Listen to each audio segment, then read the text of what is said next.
Yerli vaxtla saat 07:47-də qeydə alınan zəlzələnin maqnitudası 3,3 olub. Respublika Seysmoloji Xidmət Mərkəzinin Zəlzələlərin Tədqiqatı Bürosundan verilən məlumata görə təbii fəlakətin ocağı 32 kilometr dərinlikdə yerləşib.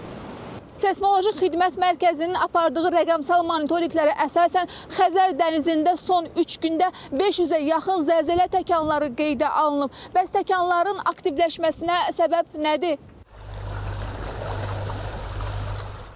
Xəzər dənizinin cənubunda baş vermiş maqnitudası 5,3 olan zəlzələ, hansı ki onun dərinliyi 70 kilometrdir. Bugünkü günə kimi həmin ocaqda proses davam edir. 500-ə kimi bugünkü günə qədər orada proses davam edib o təkanlar hesab. Çünki nədir buna bu cür rəvac verən? 5,3 olan magnitudalı zəlzələ o dərində olduğuna görə bütün o tektonik qırılma boyu orada bütün laylarda gərginlik yığılıb o parçalanmaları davam edir.